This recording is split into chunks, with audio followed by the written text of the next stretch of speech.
Price of freedom is death. We're coming to get our check. Black first, my brothers and sisters. Welcome to the Afro Elite YouTube channel. I am your host, Afro Elite. Before we get started, please make sure that you guys are subscribed to the channel by hitting that subscribe button and hitting the notification bell so you don't miss out on any future content. Please leave a like and share this on your various social media platforms because that helps the reach and the growth of the channel. And for everything that you guys do, thank you very much. Now, I've made a previous broadcast about the situation regarding Jordan Neely and Daniel Penny, and now all of it, like this has been almost a month later, Daniel Penny, the suspected white supremacist, has broken his silence and did an exclusive interview with the New York Post, which I'm going to read to you guys the article of the, I guess, a bit of the interview from the New York Post. And this is, I guess, trying to, I guess their thing is to change the narrative because the grassroots. What we're doing is we're putting so much pressure on white supremacy in the fact that this is an action of white supremacy, which is, it's a lynching. So this is an action of white supremacy. So he's getting the label of a suspected white supremacist justifiably. Okay, and he knows that that's going to be terrible for him in court, so he's going to try to do something desperately before the grand jury is picked and everything like that to try to twist this narrative and to spin this narrative and to get the burden or the cloud off of him of being a suspected white supremacist. So he did this piss poor interview with the New York Post, and we're gonna get into that right now. Ex-Marine Daniel Penny insisted to the Post, they're referring to the New York Post, Saturday, that the chokehold killing Jordan Neely had nothing to do with race and everything to do with a broken system, quote, that so desperately failed us. Now, I'm going to pause right here before we continue. Jordan, already, Daniel Penny is already framing this as if he is the victim that desperately failed us as in everybody. Jordan Neely is the only victim in this situation. Daniel Penny is not a victim. So who is he talking about? What system failed him that allowed him to get away with brutally murdering somebody and then pretty much hiding it and covering up for him? The system is broken, but it's broken in his favor. It's not broken against him. When he says the system has failed Jordan Neely. The system didn't fail Daniel. The system is protecting Daniel. On his first public comments since the caught on video May 1st tragedy on an F train, Penny was both soft-spoken and stoic about being at the center of a political and racial firestorm, as he faces criminal charges that could send him to prison for up to 15 years. And he should get every bit of time that's legally available for him to get. They should they should make an example out of him. Now, had this been, if the races were reversed, they would be making an example. Oh, we can't tolerate vigilantism. We cannot tolerate this. We must make an example out of him if the races were reversed. So this is what needs to happen in his situation.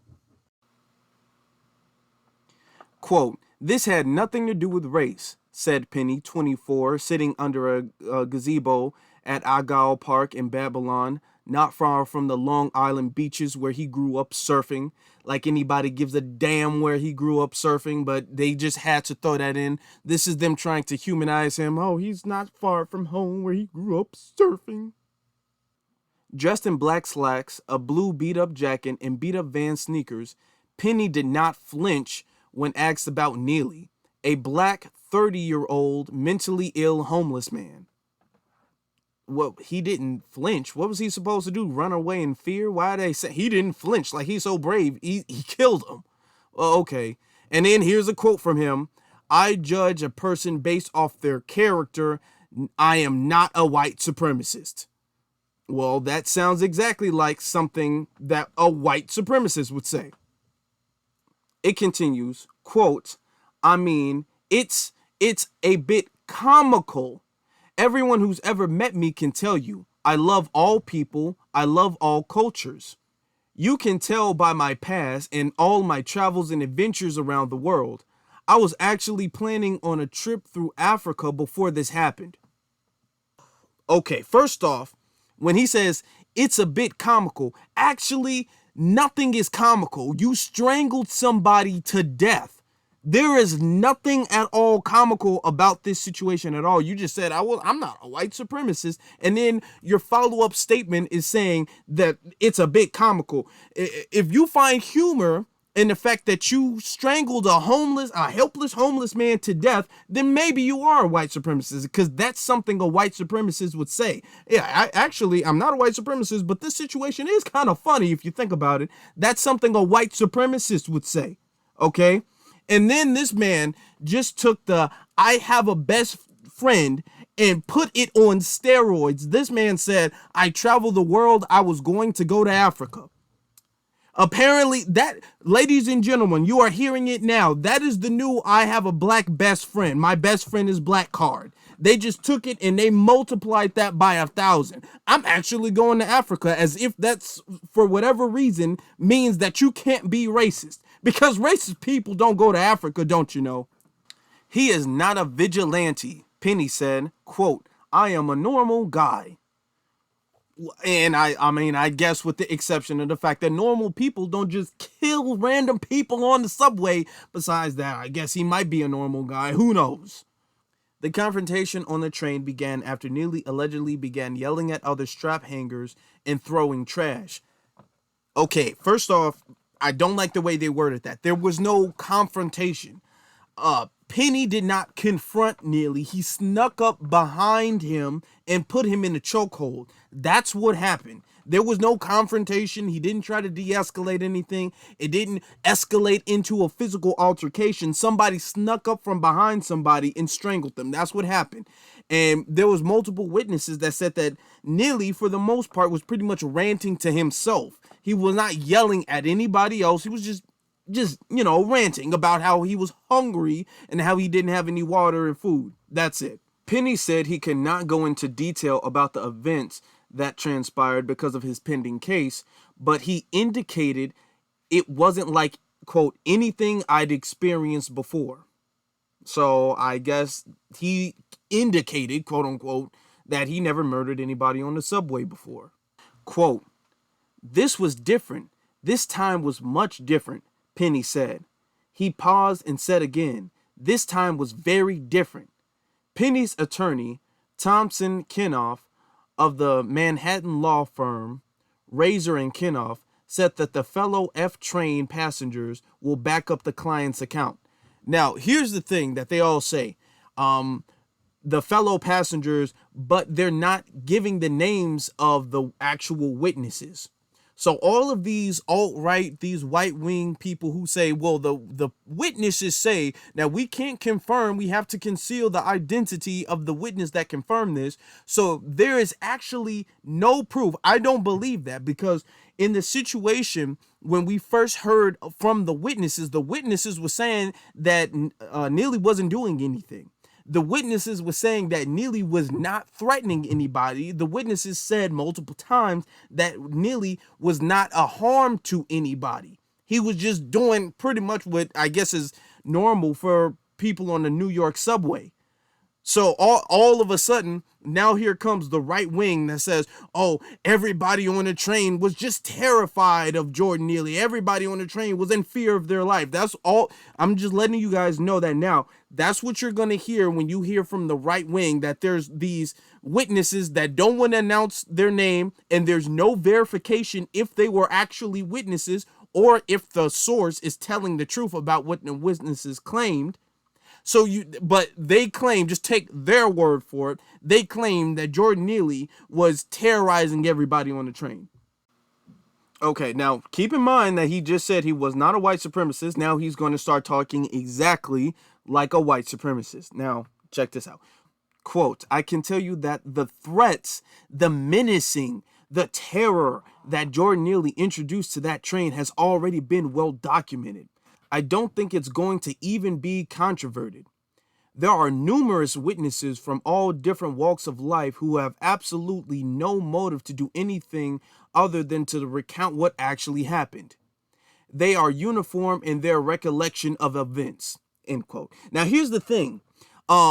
He's making it seem like Jordan Neely, let them tell it. Jordan Neely was literally about to derail the train. This man sitting up there pacing about how hungry he is. That's what he was doing. How hungry he is was so dangerous to everybody on the train. They were all just gonna die. Had it not been, let him tell it, they were all gonna die. Okay, he was going to just like pick the train up with his mutant powers, and he was going to just destroy everybody's life on the train. Let him tell it. The menacing terror from this hungry, small little homeless man. All right. And he said there are numerous witnesses from walks of life and everything that will recant what happened.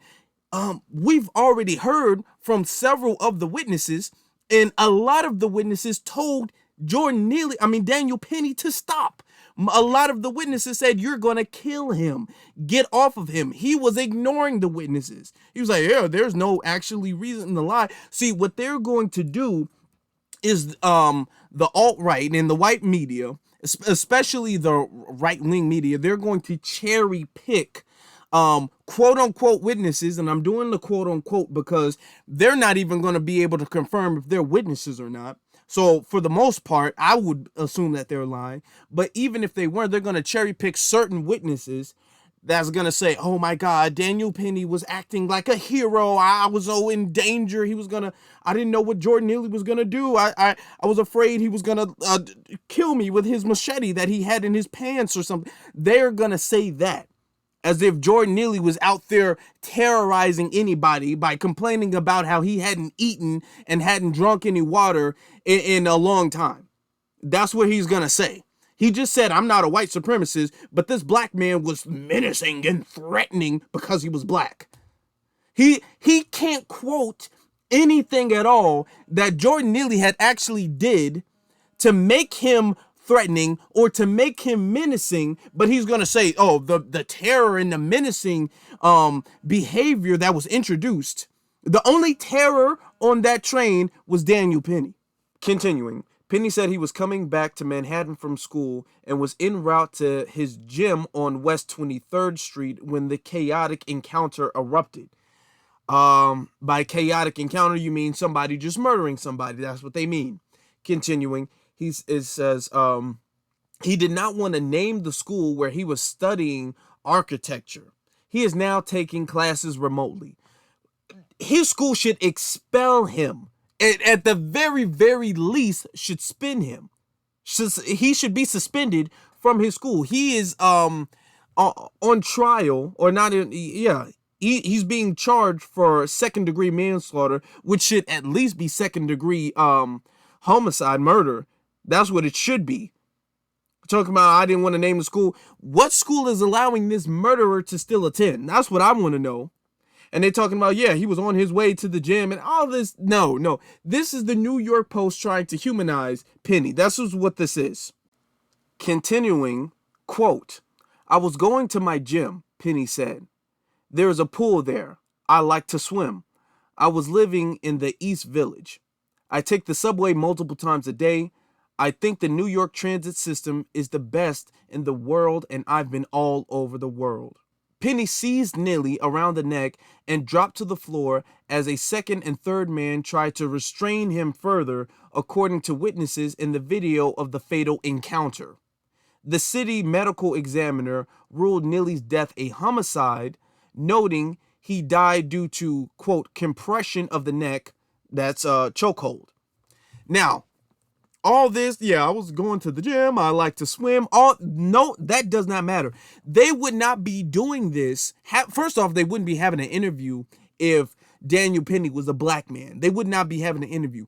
The New York Post is having this interview with Penny because they're trying to humanize Penny. They're trying to make Penny seem like he was some type of hero who just did a brave thing, and Jordan Neely was really the victim, and Penny is just an average American hero, and he likes to go to the gym and study architecture and going to school and a Marine, and he's 24 and all of that stuff. Okay, this is what the New York Post is trying to do. They're trying to change the narrative, because the narrative right now, because of the grassroots, is that Daniel Penny is a suspected white supremacist. So the New York Post is going out of their way to try to twist and change that narrative. Okay, They're talking about Penny seized Neely. He seized him. What gives Penny the authority to seize anybody? Neely was not threatening Penny. He was not threatening anybody on that train at all. So Penny, first off, he's a Marine, but he wasn't on duty. He wasn't an on-duty Marine, and he's not an officer. He did not work for the train. He did not work for the city. He did not have the authority in any legal sense to put his hands on anybody. He did not have that authority. And they're talking about, yeah, he seized him and trying to restrain him. Who gives him the right to restrain anybody? He does not have the right to restrain anybody. Okay, this is I'm white and I'm say so. This is what that is. Continuing, Penny was charged with second-degree manslaughter and is free on a $100,000 bail. It is not clear if authorities will look to charge the other two men, which they should, okay? Which they should. This is privilege, okay? Because if Jordan Neely was anything but a black man, they would charge the other two men instantly. It wouldn't even be a question, but they're not, okay? Because they barely wanted to charge Daniel Penny. Okay, the only reason that they're charging Daniel Penny, that the prosecutor is doing that, is because the grassroots put too much pressure on it. All right. So it's not clear. They're not going to do it unless we force their hand. But anyway, Manhattan District Attorney Alvin Bragg has 6 months to secure a grand jury indictment against Penny, according to Penny's attorney, Stephen M. Razor. Neely's family said Penny should be charged for murder, which is true. Yes, he should be. He knew what he was doing. He knew that his actions was going to lead to Neely's death, and he continued it. So that's murder. So he should be charged with murder. But Penny's attorneys have said he did not intend to kill Neely when he choked him. Wow. I mean, the irony in that sentence right there. He didn't intend to kill him when he choked him. Okay. And it continues to say he was merely trying to defend himself and fellow strap hangers from a threatening homeless man who had a long... Listen, you would think this is a spoof. You would think they are completely making this up. He was trying to defend himself against the homeless man. He didn't try to kill him when he choked him. You would think they're really being serious. This is really their story. This is really going to be their legal argument. I choked him for 15 minutes. I didn't try to kill him. This homeless man, he was threatening me, so I choked him for 15 minutes. This is going to be their legal argument. All right? Okay, let's continue, all right? And then they say, who had a long history of mental illness and numerous prior arrests, all of which Daniel Penny did not know. Okay, these news, the New York Post, Fox, and all that, they try to make it seem like Daniel Penny knew that and took that into consideration when he did what he did. Daniel did not know who Jordan Neely was. They keep trying to make it seem like Jordan Neely was Osama bin Laden and he was on the FBI's most wanted list and everybody in America was terrified of Jordan Neely. That was not the case. Daniel just choked to him, in his mind at the time, a random homeless black man. Continuing, when asked what he would say to the family of Jordan Neely, whose funeral was Friday, Penny looked somber, carefully choosing his words. Quote, "I'm deeply saddened by the loss of life," he said. "It's tragic what happened to him. Hopefully we can change the system that so desperately failed us." These are words that come out of the mouths of white supremacists, okay?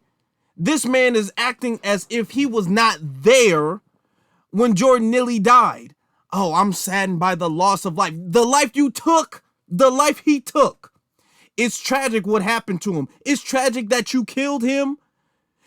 This is how you know. This is how you know. He says he's not a white supremacist. He said, the question is, what would you say to the family? He didn't even say, I'm sorry. He's not even saying he's sorry for killing Jordan Neely. He said, if I was to talk to the family, I'd say the system failed us. Like he's a victim too. He's not even going to say he's sorry, which is not like we would take that serious anyway. But this is so you know, this man claims he's not a white supremacist, but every word that's coming out of his damn mouth sounds like a white supremacist. Finishing this off, it continues to say, but when asked if he would take action again if he were in a similar situation, Penny nodded. Quote, you know, I live an authentic and genuine life, Penny said, and I would if there was a threat and danger in the present. Okay, so he said, I'm trying very hard to really get through this thing. He's saying he would kill him again. He's saying he would kill him again. Oh, family, I'm sorry for the loss of life. It's a tragedy. But if I was in the same exact situation, I'd kill him again. That's what he said. He's saying he would. Listen, in this interview, he is not showing a bit of remorse at all. He's not showing a bit of sorrow, a bit of regret for his actions. Okay? He's not saying, yeah, I went too far. I shouldn't have did that. He's not even saying that I should have put him in a different hold. He's saying, hey, if I was in the same situation, if I could go back in time, I had so much fun. It was so funny. I'd do it again. Continuing. Does he feel he did anything to be ashamed of? He says, I don't. I mean, I always do what I think is right. He said he always does what he thinks is right. This interview was supposed to twist the narrative. Did he clearly he is too much of a white supremacist to see that what he's saying is a white supremacist. I'm not a white supremacist, but if I had the chance to kill a nigga again, I would do it again. This is what he said. He had an enjoyment. He wanted to do it. So he got that, oh yeah, I'm not a white supremacist. Martin Luther King, I see people by the content of the character, not the color of their skin. I want to go back to Africa. Now, then he started to remember, he started to get a feel of what it felt like to kill a black person. So he was like, oh yeah, I'd do it again if I could. That's what he's saying right now. He's being honest with what he's saying. This interview is supposed to twist the narrative, but in this interview, he's not showing a single ounce of regret. Not that we would believe it anyway, but he's saying, hey, yeah, do I feel ashamed? No, I don't. And I did what was right and I'd do it again. Okay? I'd do it again. All right? It continues to say, the Post read Penny the statement by the Reverend Al Sharpton at Neely's funeral in Harlem Friday. Quote, we can't live in a city where you can choke me to death with no provocation, no weapon, no threat, and you go home and sleep in your bed while my family has to put me into a cemetery. Continuing, Penny nodded, but said he was, quote, not sure who Sharpton is. Quote, I don't really know celebrities that well. Listen, you mean you don't know who Al Sharpton is? I find that very hard for a Marine to not know who Al Sharpton is. Never heard of Al Sharpton. I'm not really sure who Al Sharpton is. Never heard that name before. But you're a Marine who's fighting for the United States government, but you never. I just find that very hard to believe. I think he's lying. Okay. He's trying to say that to pretty much undermine Al Sharpton, which nobody's here is caping for Al Sharpton. I'm just saying I think he's lying. Continuing. He added that he does not watch the news, while he is aware of some of the negativity towards him, and said he was somewhat surprised by the media onslaught. Somewhat surprised. I mean, my family used to kill Negroes, so why when I do it, it's a problem. I'm a little surprised by that. When did we stop killing niggas? I just want to know. He's surprised. And then he says he remained philosophical. If you're faced with all of these challenges, you have to remain calm. He did not remain calm when he was faced with the challenge of sitting down and not doing anything. He did not remain calm. He strangled Jordan Neely. But okay, that's what he's saying now. Continues, what's the point of worrying about something? Worrying is not going to make your problems disappear. I attribute this to my father and my grandfather. They are very, very stoic. So I'm assuming the apple doesn't fall far from the tree. So maybe his father and his grandfather killed black people too. And they taught him, hey, when you kill black people, be calm about it. Be cool. Penny said he gave up on social media years ago. Quote, I don't follow anyone, and I don't like social media because I don't like the attention, and I just think that there are better ways to spend our time, like killing black people on the subway. I think that that's a much more effective way of spending your time than, Twitter or something. And then he can you say, I don't like the limelight, I guess, except when, I murder someone. You know, that's when I don't mind. But TikTok and Instagram, yeah, I don't really like the limelight. I don't like attention on me like that because I go around killing people. So, killers don't like attention like that. Continuing, Penny, who has three sisters. Here we go. Now, they're not talking about how many siblings Jordan Neely has. Nobody's asking about him or his family. But Penny, who has three sisters, said that he's been surrounded by family and friends since the incident, and says his family is hanging in there. His family, okay. His family, well, okay. My mom is okay, he said. My sisters understand. They all support me. So I guess his whole family, like I said, the apple doesn't fall far from the tree. His whole family's like, man, I wish I was there to kill a Negro. Oh man, lucky you, Daniel. Continuing, Penny described a relatively happy childhood growing up in the West Islip area. He was one of four children. His parents split up when he was young. Now, they're talking about his siblings and all that stuff. Mind you, nobody's asking about Jordan Neely's siblings or his family. And if Daniel Penny was black, they would not be talking about how many sisters do you have? Do you have any brothers? Did you love your grandpa or your grandma more? They wouldn't be asking these family questions. They're doing this to have a sense of sympathy that you have for Penny. Continuing, he said his two role models are his grandfathers, one of whom immigrated from Italy. The other grandfather was a second generation American whose parents immigrated from Italy.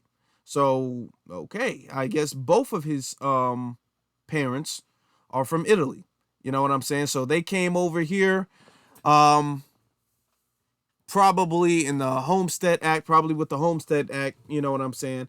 He said he moved around a lot in the West Islip area because of his parents' split, but spent much of his formative years in the house near the sea that his great-grandfather bought in the 1960s.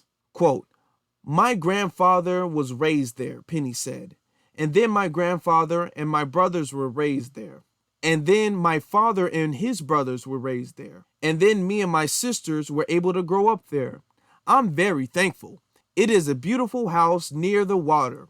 We wouldn't have been able to live that lifestyle on the water if it wasn't for my family. Now, just to keep in mind, this whole thing is supposed to be like, oh my God, he's a surfer, he's a family man, and he loves his sisters, and his family grew up in the same house, just the American dream, who came over here from Italy, you know what I'm saying?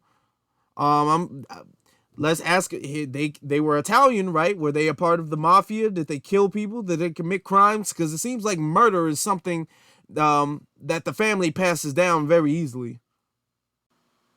Penny said his parents' divorce was difficult, but had an upside. Quote, it brought me and my sisters closer. You know, we're really close. I love my sisters. I have three of them. I do anything for them. Okay, continue. I'm trying to get through this, y'all. Penny attended Suffolk Community College after graduating from West Islip High School, where he was a lacrosse star, before enlisting in the Marines. Quote, growing up in the wake of 9/11 and the terrorist attacks in a community full of firemen, first responders, police officers, it was like I needed to serve my community in some way. Penny was deployed twice with the 22nd Marine Expeditionary Unit. Quote, we went to Kuwait, Bahrain, Oman, Jordan, Greece, and Spain, he said. We stayed off the coast of Iran for a bit. It was during the whole drone thing when they were shooting stuff down and stuff. Penny also went to Okinawa, Japan. Quote, I love to travel, he said. It really changed my perspective of the world for sure. I am very thankful for being able to travel so much. Just the friendliness and welcoming of everyone and everywhere that I went to. And even when I was deployed, I know a lot of my friends I served with in my platoon came from all over, a lot from Central America and Mexico. That, I've opened up my eyes to their culture and their perspectives. I love leading the Marines and I love being around Marines, he said of his service, where he eventually achieved the rank of sergeant. Quote, I love helping people. Well, I guess except Jordan Neely because he murdered him. But besides, I guess, homeless people who, need food and water, his help is to kill them. And then it continues to say, Penny said he did not try to become a leader in the Marine Corps. It continues to say, Penny said he did not, quote, try to become a leader in the Marines. I just did what I had to do. And I think growing up in a majority female household, you learn to lead in different ways from an early age. You learn to have compassion and humility. That is crazy considering the fact that the only reason he's having this interview is because he strangled a homeless man to death. That is crazy for him to say that. But continuing, and disregard your perspective and show compassion to other people's perspective as well. I'm trying not to punch a hole in my laptop. I'm really trying very hard not to do that, okay? Leaving the Marines was a tough transition. Quote, I really missed the interaction, he said. I missed the adventure, So last summer, I decided to drive from New York and do a road trip through Mexico and Central America all the way to Nicaragua. Penny said he drove across country and went down to Mexico, mostly by himself, but with a friend part of the time. He got caught in a bad hurricane. Lord, I wish that took him out. He got caught in a bad hurricane in enchanted forest in Oaxaca, he said, and was trapped on a mountain for 48 hours. I wish he never got out, to be honest. I'm just going to be totally honest with you. Quote, my car got stuck in a hillside, Penny said. We had to hike and find a local village to come help dig us out. They were so friendly and kind. They really treated me like family. So you guys know, this has absolutely nothing at all to do with the situation and why he is being interviewed.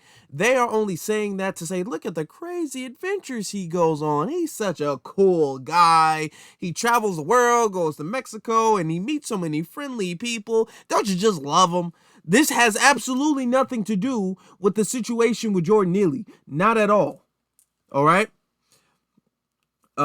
Continuing, quote, you hear so many bad things about these places, Penny said.